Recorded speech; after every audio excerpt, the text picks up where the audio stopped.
بنی اسرائیل میں دو بھائی تھے جن میں ایک مسلم تھا اور ایک کافر۔ دونوں بھائی مچھوارے تھے۔ کافر بھائی بت کی پوجا کرتا تھا اور جب مچھلی پکڑنے کے لیے پانی میں جال ڈالتا تھا تو اس کی پوری جال بھر جاتی تھی اور جال کھینچنا مشکل ہو جاتا، اور دوسرا بھائی جو کہ مسلم تھا اس کے جال میں صرف ایک یا دو مچھلی ہی آتی۔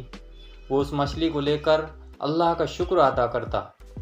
ایک بار اس مسلم مچھواری کی بیوی اپنے چھت پر گئی تو اس کی نظر کافر مچھوارے کی بیوی پر گئی جو اچھے کپڑے اور اچھے زیور پہنے ہوئے تھی۔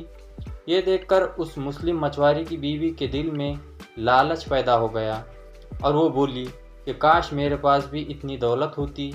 یہ سن کر کافر کی بیوی بولی کہ تو اپنے شوہر کو راضی کر لے کہ وہ بھی میرے شوہر کے معبود کی عبادت کرے تاکہ تو بھی میری طرح دولت مند ہو جائے۔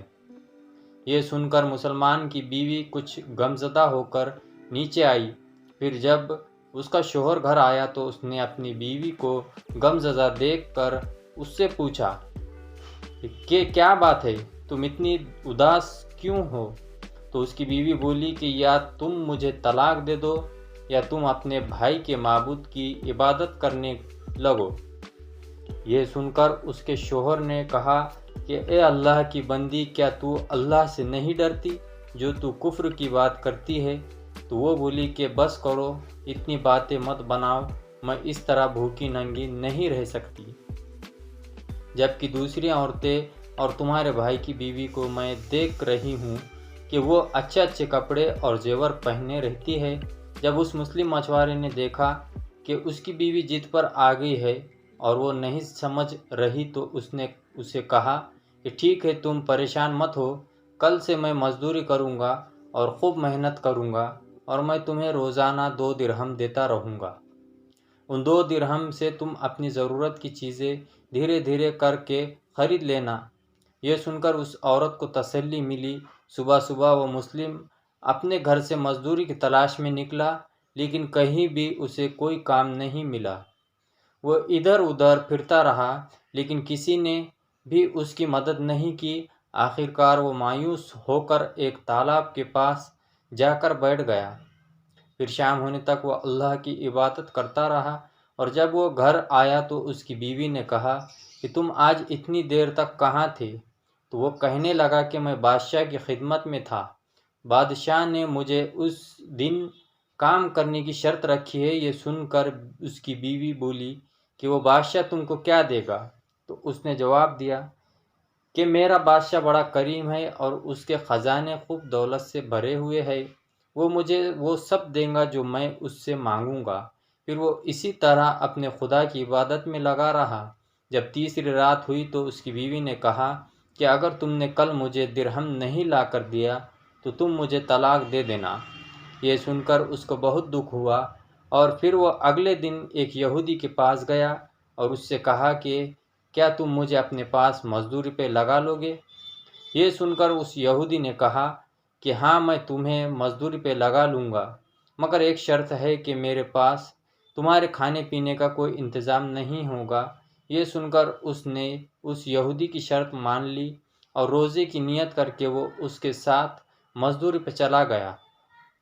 ادھر دوسری طرف ایک آدمی اس کی بیوی کے پاس گیا، اس کا دروازہ کھٹکھٹایا تو اس کی بیوی باہر نکلی تو اس آدمی نے اس کی بیوی کو 29 اشرفی دیے اور اس سے کہا کہ یہ تمہارے شوہر کی مزدوری ہے۔ تمہارا شوہر 29 دن سے بادشاہ کی خدمت میں تھا اور پھر تمہارے شوہر نے بادشاہ کو چھوڑ دیا۔ اگر وہ 30ویں دن بھی بادشاہ کی خدمت میں جاتا تو اسے بہت کچھ مل جاتا، لیکن وہ ایک یہودی کے پاس چلا گیا۔ اگر وہ ہمیشہ بادشاہ کی خدمت کرتا تو اسے ہمیشہ انعام و اکرام ملتا۔ بس یہ لو 29 اشرفی، اگر وہ آج بھی آتا تو 30 اشرفیاں ملتی۔ پھر وہ عورت ان میں سے ایک اشرفی لے کر بازار گئی اور ایک سنار کو وہ اشرفی دکھایا تو اس سنار نے اس اشرفی کے بدلے 1000 درہم دے دیے۔ جب شام کو وہ آدمی گھر آیا تو اس کی بیوی نے اس سے کہا کہ آج تم کہاں تھے؟ تو اس نے کہا کہ آج میں ایک یہودی کے ساتھ کام پر تھا۔ تو اس کی بیوی نے کہا کہ آخر تم بادشاہ کی خدمت چھوڑ کر کسی اور کی خدمت کیوں کرتے ہو؟ پھر اس نے اپنے شوہر کو اشرفیوں کا واقعہ سنایا، جس کو سن کر وہ آدمی روتے روتے بے ہوش ہو گیا۔ جب اسے ہوش آیا تو اپنی بیوی سے کہنے لگا کہ افسوس، میں نے دونوں جہاں کے بادشاہ کی خدمت کو اپنے اوپر لازم نہ کیا۔